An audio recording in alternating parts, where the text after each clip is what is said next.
오늘 함께 들을 하나님의 말씀은 신약성경 요한복음 8장 1절에서 11절 말씀입니다. 요한복음 8장 1절에서 11절 말씀 교독하시는데 제가 먼저 읽고 마지막 11절은 함께 읽겠습니다. 예수는 감람산으로 가시다. 아침에 다시 성전으로 들어오시니 백성이 다 나아오는지라 앉으사 그들을 가르치시더니 서기관들과 바리새인들이 음행 중에 잡힌 여자를 끌고 와서 가운데에 세우고 예수께 말하되 선생이여 이 여자가 간음하다가 현장에서 잡혔나이다. 모세는 율법에 이러한 여자를 돌로 치라 명하였거니와 선생은 어떻게 말하겠나이까? 그들이 이렇게 말함은 고발할 조건을 얻고자 하여 예수를 시험함이러라. 예수께서 몸을 굽히사 손가락으로 땅에 쓰시니 그들이 묻기를 마지 아니하는지라. 이에 일어나 이르시되 너희 중에 죄 없는 자가 먼저 돌로 치라 하시고 다시 몸을 굽혀 손가락으로 땅에 쓰시니 그들이 이 말씀을 듣고 양심의 가책을 느껴 어른으로 시작하여 젊은이까지 하나씩 나가고 오직 예수와 그 가운데 섰는 여자만 남았더라. 예수께서 일어나사 여자 외에 아무도 없는 것을 보시고 이르시되 여자여 너를 고발하던 그들이 어디 있느냐? 너를 정죄한 자가 없느냐? 대답하되 주여 없나이다. 예수께서 이르시되 나도 너를 정죄하지 아니하노니 가서 다시는 죄를 범하지 말라 하시니라. 아멘. 아멘. 사람들은 우리를 포함해서요. 사람들은 대체로 자기의 잘못이나 자기의 허물에 대해서는 참 관용적인 편입니다. 그런데 다른 사람, 누군가의 허물이나 죄에 대해서는 나에 대해서만큼 그렇게 관용적이지 않죠. 오히려 더 날카롭게 칼을 세워서 공격하거나 비난하는 일이 참 많습니다. 자신의 실수는 쉽게 잊어버리고 오히려 간과하고 회피하면서 다른 사람들에 대해서는 정말 빠르게 비난하고 비판하는 그런 모습이 사실 우리 모두에게 다 있습니다. 이런 모습 때문에 우리가 신앙생활을 할 때 또 인간 어떤 관계를 맺을 때 참 어려움을 경험하게 됩니다. 우리가 다른 사람들의 죄에 대해서 유난히 민감하다거나 어떤 사람들의 허물을 들추어내는 일에 있어서 대단히 빠르게 뭔가를 하고 있다면 사실 그것은 다른 사람들의 죄와 허물을 들추는 그 일, 그 모습을 통해서 내 자신의 허물과 내 자신의 죄는 무엇인가, 나의 연약함은 무엇인가를 돌아보는 그런 기회로 사실은 삼아야 합니다. 그런데 우리가 연약해서 그러지 못하죠. 우리가 어떤 사람에 대해서 화가 났습니다. 막 분노하고 있습니다. 그럴 만한 정당한 이유가 있다고도 생각이 됩니다. 그러나 거기에서 끝나면 안 되고요. 우리가 무엇에 대해서 분노하고 있다면 그 분노 뒤에 혹이라도 감추어져 있는 내 마음의 죄와 허물은 없는가라는 것을 우리가 살펴보아야 할 것입니다. 타인에 대해서 분노하면서 내가 은밀하게 감추고 있는 나의 죄와 나의 허물은 없는가? 또 내 마음에 잘못된 그릇된 동기가 없는지 우리가 자세히 살펴보아야 하는 것이죠. 복음서에 등장하는 대부분의 종교 지도자들, 여러분들이 잘 알고 계시는 서기관들, 바리새인들이라고 하는 이 사람들은 자기 의에 사로잡혀 살던 사람들입니다. 그렇죠? 다른 사람들 앞에 늘 이렇게 나서는 사람들이었고 보여지는 사람들이었어요.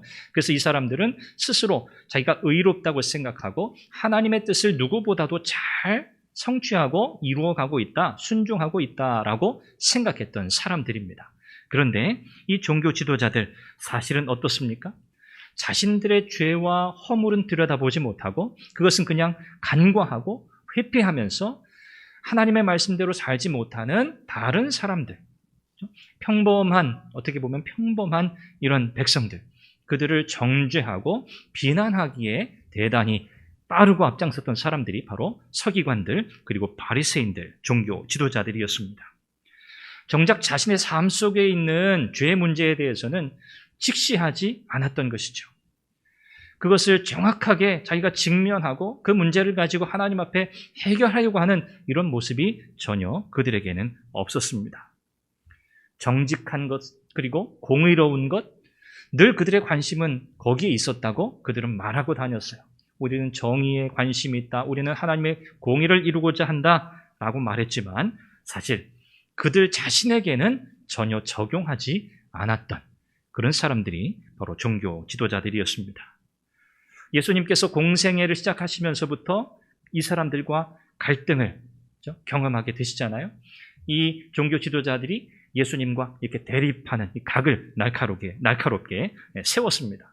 그래서 예수님을 어떻게 해서든지 모욕감을 주고 예수님을 따르는 사람들을 예수님에 대한 어떤 신뢰를 깨트리기 위해서 대단히 여러 가지 방법으로 예수님께 나왔던 사람들이 종교 지도자들이었죠. 가장 궁극적으로는 이 예수님을 어떻게 해서든지 제거하기를 바랬습니다. 오늘 본문 말씀을 통해서 저와 여러분들은 우리가 혹 간과하고 우리가 직시하지 못했던 우리 자신의 감추어져 있는 죄가 없는지 하나님 말씀 앞에서 하나님께서 그것을 우리에게 보여주실 때 그 죄를 우리가 직면할 수 있기를 원합니다. 그런 은혜를 우리에게 허락해 주시기를 바랍니다. 그리고 죄로부터 우리를 구원하시는 하나님의 자비와 하나님의 사랑, 그 긍휼의 은혜를 오늘 이 시간에 동일하게 우리에게 하나님께서 부어주시기를 간절히 원합니다. 오늘 말씀에 보면 우리 주님께서 감람산에 가셨다가 이제 성전으로 돌아오셨다고 그렇게 말씀합니다. 감람산, 이것은 우리 주님께서 늘 나름대로 쉬시면서 하나님 앞에 기도하기 위해 머물렀던 장소이죠. 우리 주님께서 아마 이 감람산에 가셔서 하나님 앞에 기도하시고 그리고 그 다음날 일찌감치 성전으로 나아오셨습니다.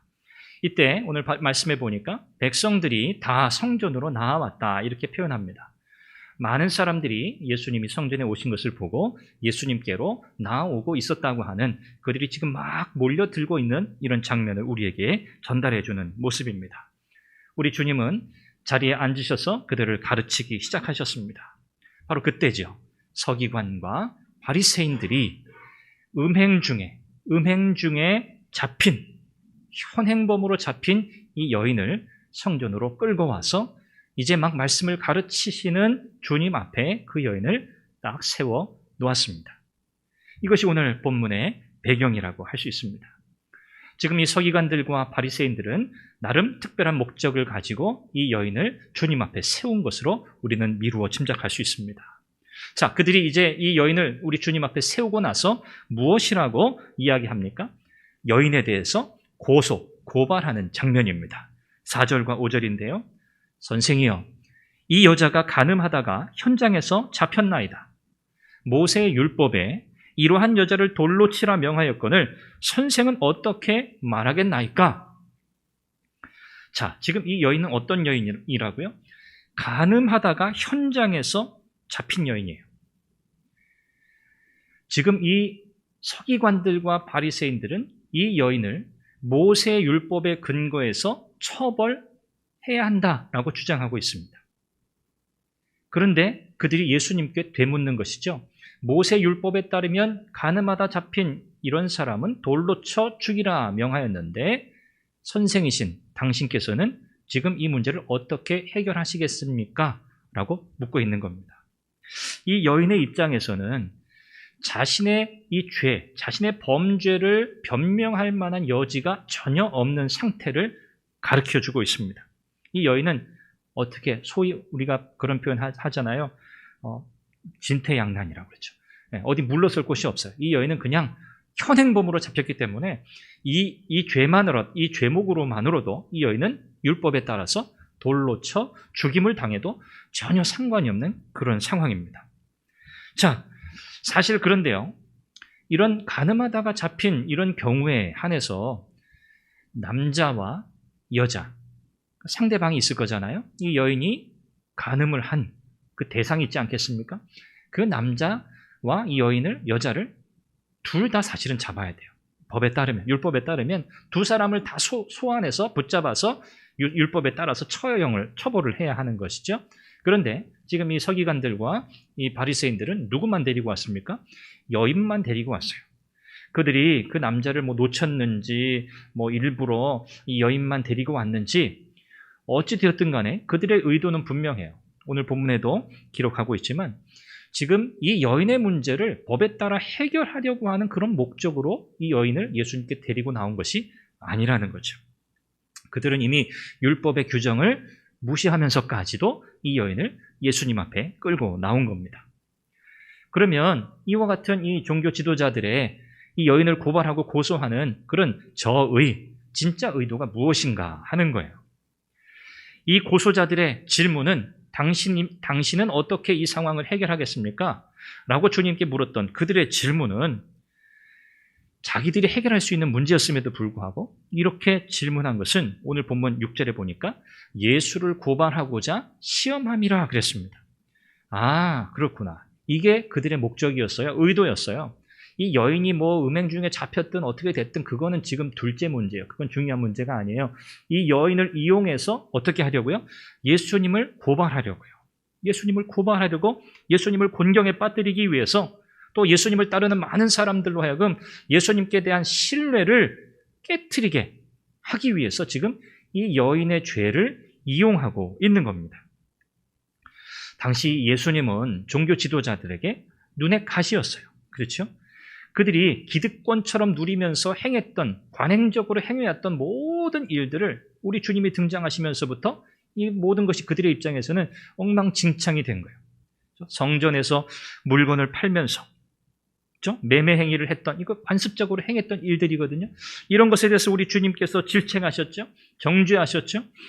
안식일 규정까지 그들의 눈에 볼 때는 예수님이 행하시는 모든 일들이 안식일의 법, 모세 율법을 어기는 것처럼 다 그렇게 보였단 말이죠. 안식일에 병든 자를 고치시고 이런 모든 일들이 그들의 눈에 다 거슬리는 일들이었습니다. 또 그들이 가지지 못한 특별한 권능을 행하시는 우리 주님의 모습을 바라보면서 이 종교 지도자들은 예수님께 대해서 계속해서 이 반감을 키워왔던 것이죠. 수없이 많은 사람들을 보내서 예수님을 책잡으려고 하고 예수님을 무너뜨리려고 했지만 성공하지 못했습니다. 그래서 오늘 본문에 등장하는 서기관, 바리새인, 그들은 일종의 특수팀이에요. 전문가 집단이라고 할 수 있어요. 이제는 정말 특수팀을 보내서 완벽하게 예수님을 넘어뜨려야겠다. 저 예수를 이제 제거해야겠다라고 해서 보냄을 받은 사람들이 바로 서기관, 바리새인입니다. 그리고 그들이 바로 이 여인, 가늠하다 잡힌 이 여인을 일종의 도구로 사용해서 예수님께 덫을 놓고 있는 것이죠. 만약에 주님께서 이 여인을 데리고 온, 그리고 이 종교 지도자들에게 그들이 물었던 그 질문에 그래, 그러면 가서 모세 법대로 처형해라, 돌로 쳐 죽이는 게 마땅하다라고 했다면 어떤 문제가 일어날까요? 그들이 만약에 이 말씀을 예수님께로부터 들으면 그 즉시 로마 정부에 고발하게 돼 있어요. 왜? 당시 로마 정부는 유대인들이건 누구건 어떤 사람에 대한 처형을 자발적으로 할 수 없게 만들어놨어요. 유대인들이 자기들의 문제를 할지라도 사람을 죽이고 살리는 문제에 있어서는 반드시 로마 정부가 허용을 해야만 가능했어요. 그러니까 죄인을 처형하는 것에 대한 권한이 유대인들에게 없었다는 거예요. 그러니까 예수님께서 이 여인 돌로 쳐 죽이라. 그러면 유대인들이 자기들이 사람을 죽이는 거잖아요. 처형하는 거잖아요. 죄인을. 이런 일들이 이제 일어나게 되어 있거든요. 그래서 그들은 당장에 예수님을 고발하게 되어 있어요. 그리고 또 만약에 이 여인을 모세 율법에 근거해서 처형하지 말아야 한다라고 한다면 어떤 문제가 생기겠습니까? 예수님은 민족의 배반자가 되는 거예요. 모세 율법을 무시하는 자가 되는 거예요. 그러니까 이렇게도 걸리고 저렇게도 걸릴 이런 덫을 교묘하게 지금 이 질문에 담아서 가지고 온 것이죠. 자, 예수님의 반응이 어떻습니까? 예수님은 그들의 의도를 다 알고 계셨어요. 그들이 무슨 생각으로 예수님께 나왔는지 다 알고 계셨어요. 그래서 그들이 예상했던 반응, 이렇게 반응할 것이다 라고 하는 그런 반응으로 응답하지 않으셨어요. 예수님께서는 자신 앞에 세워져 있는 이 여인에 대해서 당신은 어떻게 생각하냐고 집요하게 물어오면서 계속해서 질문하고 있는, 예수님께 이 묻기를 맞이 아니했다, 이 표현은 집요하게 계속해서 빨리 대답하라고 추궁하는 그 장면이에요. 예수님이 대답하지 않으셨잖아요. 뭐라고 말씀하지 않으셨기 때문에 이 서기관과 바리새인들은요, 지금 계속해서 예수님 곁에서 빨리 대답하라고, 당신 생각이 뭐냐고 지금 이렇게 추궁하고 압박을 가하는 그런 장면이에요. 자, 그런데 우리 주님은요, 이런 그들 앞에서 아무런 말씀도 하지 않으십니다. 그리고 몸을 굽혀 땅에 무언가를 쓰기 시작하셨어요. 그 내용이 무엇인지는 알 수가 없습니다.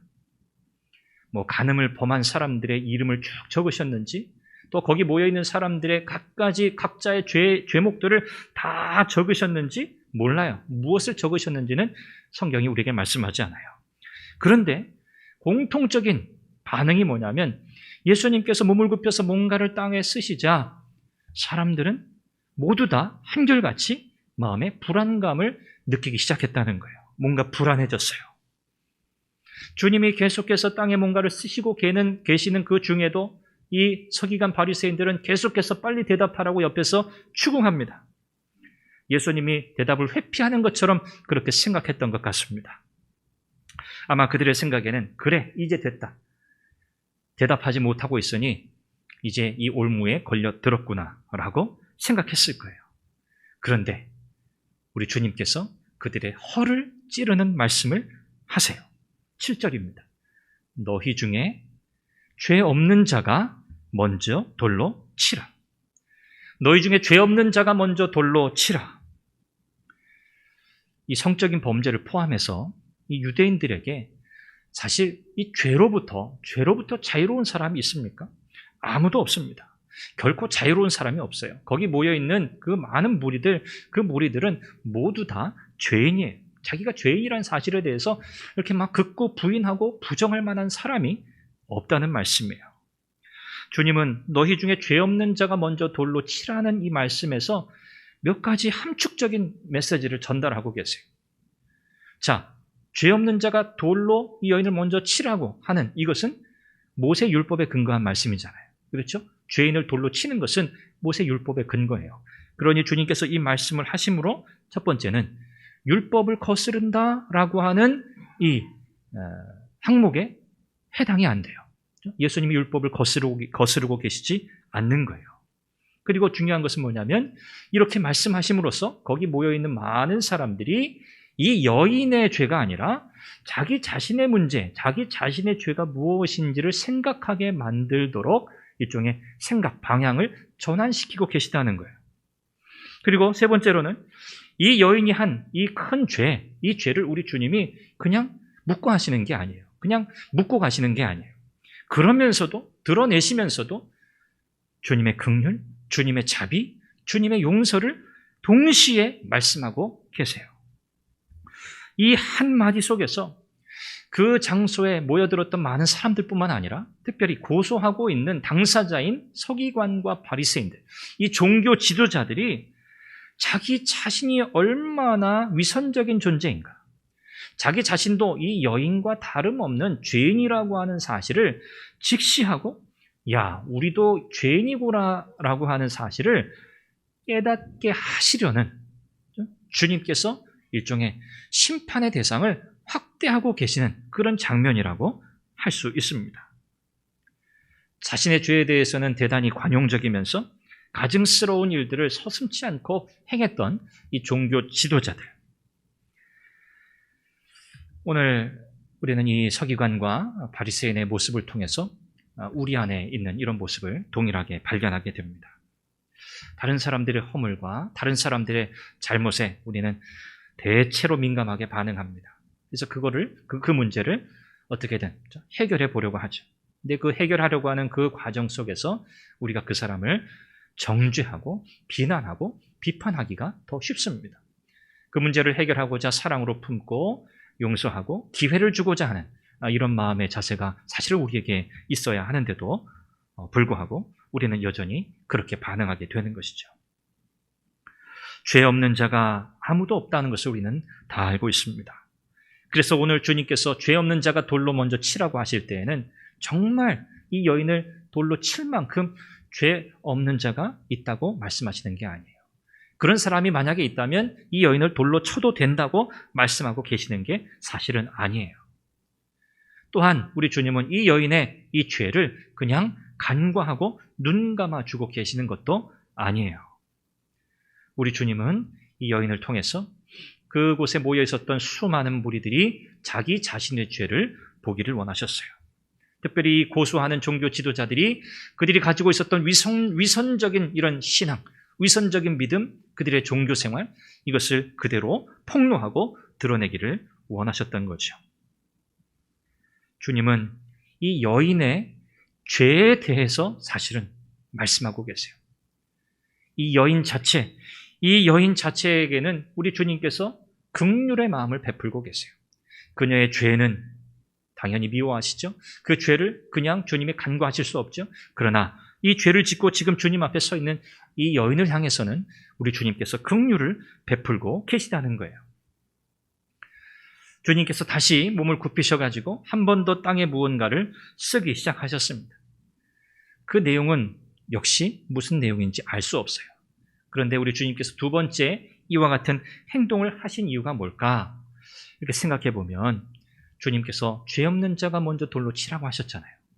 그 말씀을 들은 그 무리들이 나름대로 자기에게 그 말씀의 의미를 적용할 수 있는 시간적인 기회를 주고 계신다고 저는 생각이 들어요. 여인에 대해서 스스로 재판장이 되려고 하는 그 사람들, 다른 사람이 아니라, 이 여인이 아니라 정말 중요한 것은 당신 자신에 대해서, 당신 자신의 죄의 문제에 대해서 정확하게 판단하고 돌아보아야 한다고 말씀하고 계시는 거죠. 그리고 그 죄를 발견하고 그 죄로부터 돌이켜야 한다는 사실을 우리 주님이 말씀하고 계세요. 그럴 기회를 지금 허락하고 계시는 거죠. 주님의 말씀을 들은 이 무리들의 반응이 어떻습니까? 오늘 말씀해 보니까 그들이 어떻다고 설명하죠? 그들의 마음에, 양심에 무엇을 느꼈다고요? 9절에 보니까 이 말씀을 듣고 양심의 가책을 느껴서 어른으로부터 시작해서 젊은이까지 하나씩 거기 모여있던 사람들이 다 물러갔다고 말씀하고 계세요.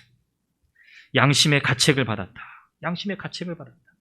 이것이 하나님의 말씀이 우리에게 주는 놀라운 역사입니다. 하나님의 말씀이 우리에게 들려질 때 이 말씀은 우리의 가장 깊은 곳을 찌르거든요. 우리의 영혼의 가장 깊은 곳을 파고들거든요. 왜요? 하나님 말씀 살아있으니까. 하나님의 말씀은 살아있기 때문에 그 말씀이 우리의 깊은 곳을 찌릅니다. 그렇죠? 이 양심을 찌른 거예요. 거기에 모인 모든 사람들, 예외 없이, 한 사람도 예외 없이 그 마음에 찔림을 받은 거예요. 이 말씀의 역사죠. 양심의 가책을 느꼈던 사람들, 그들은 한 사람 한 사람씩 현장에서 떠나가게 됩니다. 어떻게 보면 지금 이 장면은 여인에게뿐만 아니라 여기 모여 있었던 그 많은 사람들에게 그들의 인생, 그들의 삶이 완전히 뒤바뀔 수 있는 절호의 기회였어요. 주님께서 그들에게 허락하시는 사실 은혜의 기회였어요. 만약에 그곳에 모여 있었던 많은 사람들이 양심의 가책을 받고 주님 곁을 떠나지 않고 주님 앞에 그들이 엎드렸다면, 한 사람이라도 이 여인 곁에 무릎을 꿇고 주님 앞에 나는 죄인입니다라고 엎드렸다면 얼마나 좋았을까, 그런 생각이 들어요. 그런데 한 사람도 남지 않았어요. 다 떠났어요. 그리고 이제 주님과 누구만 남았어요? 가늠하다 잡혀온 이 여인만 남게 되었습니다. 초대교회 교부인 어거스틴은 오늘 이 본문의 이 장면을 이렇게 표현했어요. 감당하기 어려운 비참함과 깊은 동정심만이 남아 있다. 이 여인이 감당할 수 없는 비참함, 그렇죠? 자신을 고소하는 수많은 사람들에 둘러싸여서 이제 나는 죽게 되었구나. 얼마나 두려웠을까요?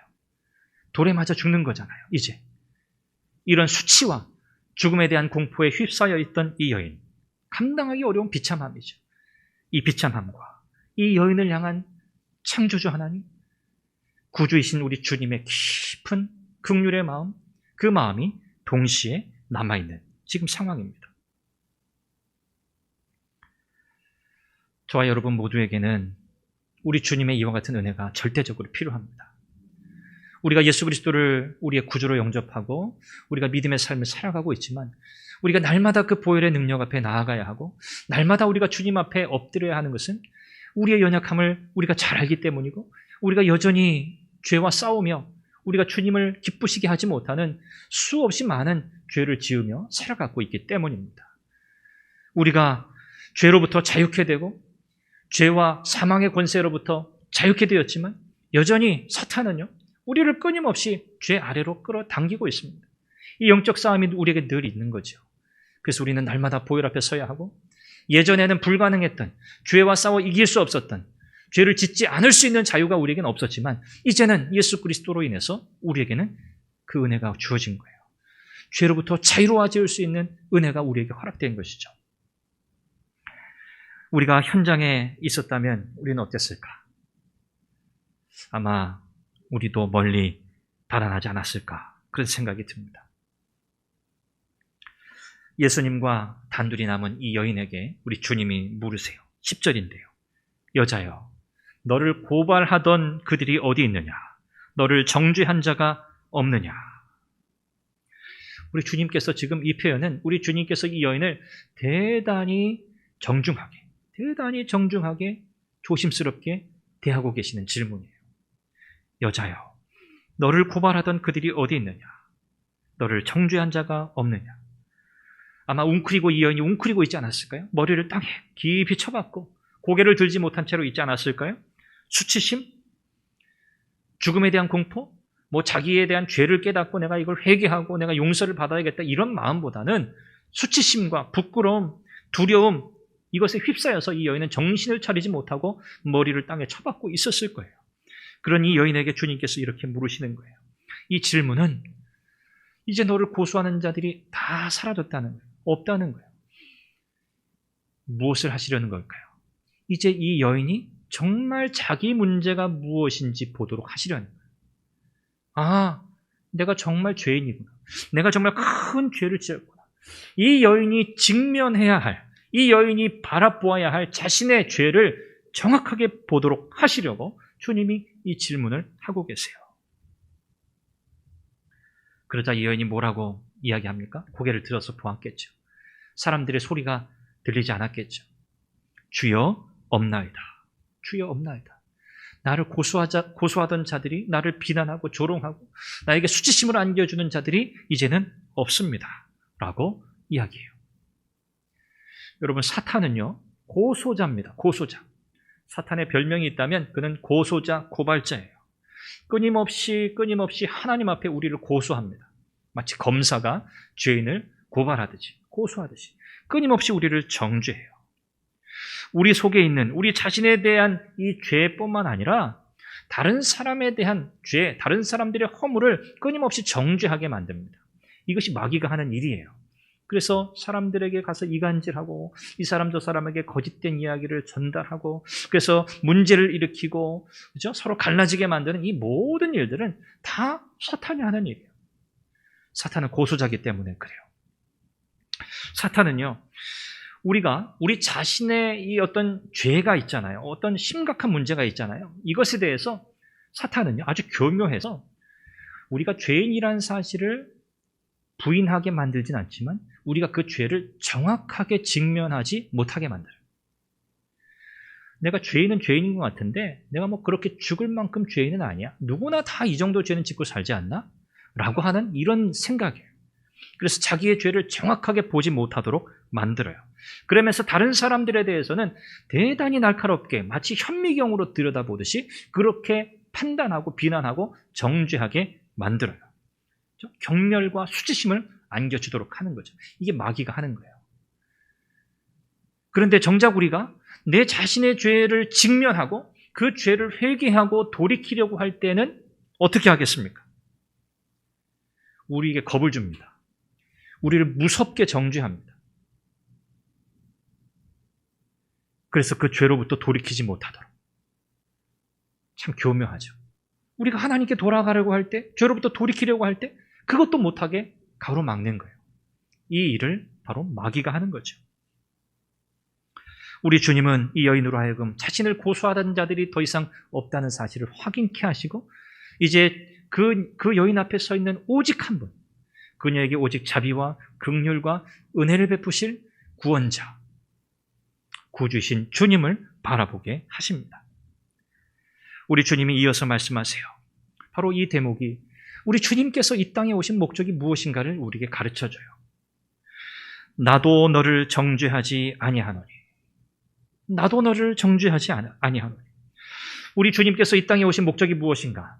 우리 주님께서는 심판하기 위해 오신 것이 아니라 어떻게 하시기 위해 오셨다고요? 구원하기 위해 오셨다는 거예요. 죄인들을 구원하기 위해서 예수님께서 오셨다고 하는 사실을, 그 목적을 오늘 이 말씀 속에, 이 편 속에 전달하고 계세요. 나도 너를 정죄하지 아니하노니. 그러면서 이 여인에게 너의 죄를 직면하고 너의 죄를 회개하고 돌이켜라. 새로운 삶을 살아가야 한다라고 하는 그 은혜의 기회를 이 여인에게 허락하고 계세요. 그리고 이어지는 말씀 뭐라고 하시죠? 다시는 죄를 범하지 말라. 다시는 죄를 범하지 말라. 내가 너를 정죄하지 아니하노니 다시는 죄를 범하지 말라. 우리 주님은 이 여인에게 참된 자유를 주기 원하셨어요. 그 자유는 무엇으로부터의 자유입니까? 이 여인을 고발하고 고소하던 자들로부터의 자유가 아니에요. 이 여인이 하나님 앞에 해결해야 할 이 여인의 그 죄의 문제로부터 자유롭게 하기를 원하셨어요. 그래서 이 여인에게 지금 은혜의 기회를 주고 계시는 거예요. 다시는 가서 그 죄를 똑같이 짓지 말라. 이게 명령이거든요. 명령. 다시는 똑같은 죄를 범하지 말라는 거예요. 여러분, 하나님께서 우리에게 이런 은혜의 기회를 주십니다. 은혜의 기회를 주세요. 우리가 처음 예수님을 믿을 때 그때 하나님께서 우리에게 은혜의 기회를 주셨어요. 그렇죠? 그리고 오늘 예수 그리스도를 믿고 믿음의 삶을 살아가고 있는 우리에게도 여전히 하나님은 이 은혜의 기회를 허락하고 계세요. 그래서 은혜 받은 저와 여러분들의 삶은 순간순간이 매 순간이 너무너무 중요한 선택의 연속이에요. 우리 아무 생각 없이 사는 분 한 분도 안 계시잖아요. 그렇죠? 우리가 믿음으로 살기 때문에 우리가 어떤 일을 할 때 늘 우리는 질문하잖아요. 야, 이거 정말 하나님이 기뻐하시는 방법인가? 이 일이 하나님이 기뻐하시는 일일까? 라고 우리는 계속해서 질문하잖아요. 이것이 우리가 해야 할 선택이에요. 매 순간. 왜요? 우리는 하나님의 자녀니까, 그리스도인이니까, 난 예수 믿는 사람이니까 나는 이렇게 하나님 앞에 살아야지라고 하는 우리의 분명한 삶의 자세와 태도가 있단 말이죠. 이것을 선택하기 위해서 우리는 그렇지 않은 다른 선택 사이에서 늘 우리는 이것을 믿음으로 선택하며 살아가야 하는 것이죠. 하나님께서는 죄를 미워하세요. 죄를 미워하세요. 죄를 그냥 보고 넘기시는 분이 아니세요. 그런데 하나님은요, 죄인을 사랑하세요. 죄인을 사랑하시는 분이세요. 하나님은 우리가 치러야 할 우리의 죄값을 대신해서 치르도록 아들, 독생자 예수 그리스도를 우리에게 보내셨어요. 그리고 그분의 목숨, 그분이 우리를 위하여 죽게 하심으로 우리에게 대한 하나님의 사랑을 정확하게, 확실하게 증거해 주셨어요. 하나님은 오늘도 누구든지 용서하실 준비가 되어 있으세요. 우리 주님은 누구든지 그분에게 오는 자, 누구든지 예수님 앞에 나와 자기의 죄를 회개하고 고백하고 회개하고 돌이켜 믿음으로 살고자 하는 모든 사람들을 우리 주님은 용서할 준비가 되어 있으세요. 저와 여러분들은 우리 주님의 이 크신 은혜와 사랑을 이미 받은 자입니다. 그렇죠? 이 말씀을 들으시는 분들 가운데 혹 아직도 우리 주님을 인격적으로 구원자로, 구주로 영접하지 못하신 분들이 계실 수 있습니다. 사람은 다 똑같습니다. 세상에 죄인이 아니라고 말할 만한 사람은 아무도 없습니다. 우리는 다 죄인입니다. 이 죄의 문제를 해결하지 않고서는 우리의 영혼의 구원을 얻을 길이 없어요. 이 영혼의 비참함을 해결할 방법이 없습니다. 주님께로 나아오십시오. 예수님께로 나아오십시오. 그분에게 나아와 나의 죄를 인정하고 고백하고 이 죄를 용서해 주시기를 구하고 그분의 자비와 긍휼을 구하는 자를 우리 주님은 물리치지 않으십니다. 오늘 이 은혜를 먼저 받고 믿음의 삶을 살아가고 있는 사랑하는 성도 여러분, 우리가 이 놀라운 은혜를 받았다고 해서 이제 우리의 마음대로 내키는 대로 살아갈 수 없습니다. 우리는 더욱더 이 받은 은혜에 더 집착하고 하나님께서 우리에게 날마다 은혜 주시는 그 은혜의 삶이 아니고서는 우리가 죄와 싸워 이길 수 없고 우리가 하나님을 기쁘시게 하는 삶을 살 수 없다는 사실을 인정하시고 날마다 순간마다 주님의 보혈 앞에 십자가 앞에 나아가시기를 바랍니다. 그리고 우리의 간절한 바람은요, 나 자신을 위한 것에 있지 않습니다. 나 자신을 위해서 사는 것 아닙니다. 우리의 삶이 하나님이 내게 바라시는 것, 하나님이 내게 원하시는 삶을 내가 살아드려야지라고 하는 이런 거룩한 열망과 이런 거룩한 소망이 저와 여러분들에게 넘치기를 간절히 바랍니다. 하나님은요, 우리에게 우리가 온전한 의로운 삶을 살리라 기대하지 않으세요. 우리는 그렇게 살 수 없기 때문에 그래요. 그러나 하나님께서 우리에게 기대하시는 것은 뭐냐면, 하나님, 내가 하나님 기쁘시게 하는 삶을 살기 원합니다. 내 자신을 위해서, 나 자신을 위해서 살기 원하지 않고요. 하나님, 하나님의 나라, 하나님의 의를 위해 내가 살기 원합니다. 라고 하는 우리의 마음에 이런 기대와 소원을 가지기를 원하세요. 저와 여러분 모두에게 이런 은혜가 있기를 바랍니다. 하나님을 위해 사는 인생, 하나님의 영광을 위해서 살아가야 할 인생, 오늘 내게 주신 나의 생업, 나의 가정, 나에게 맡겨주신 자녀들, 내가 해야 할 여러 일들, 그 모든 것을 통해서 우리는 하나님을 기쁘시게 하고 하나님의 영광을 받으시도록 해야 할 책임이 있음을 다시 한번 깨닫는 은혜의 시간이 되시기를 간절히 바랍니다. 우리를 용서하신 주님, 그리고 매일매일 그 보혈의 능력 가운데 우리를 또 품으시고 우리에게 자비와 긍휼을 베푸시는 그 은혜, 그 사랑에 힘입어 오늘도 우리가 참 은혜의 삶을, 믿음의 삶을 힘있게 살아가시기를 주님의 이름으로 축원합니다. 기도하겠습니다. 하나님 아버지, 음행 중에 잡혀온 한 여인을 통해서 서기관과 바리새인들은 예수님을 고발하고 예수님을 넘어뜨리려고 했습니다. 그러나 오늘 이 장면, 이 사건을 통해서 우리 주님께서는 우리 모두의 죄가 무엇인지를 정확하게 직면하도록 말씀하십니다. 나는 저 사람보다 더 낫다, 나는 저 사람보다 더 의롭다고 혹 생각하는 우리가 있다면 하나님, 나 자신의 죄의 비참함이 얼마나 크고 얼마나 깊은지 보게 해 주옵소서.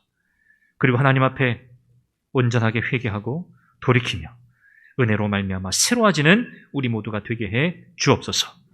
위선적인 신앙인이 되지 않도록 주님, 날마다 우리의 마음과 생각을 지켜주시고 하나님, 하나님을 위해 살고자 하는 열망이 날마다 간절해지도록 은혜를 더해 주옵소서. 우리를 용서하시는 우리 주님 예수 그리스도의 이름으로 기도합니다. 아멘.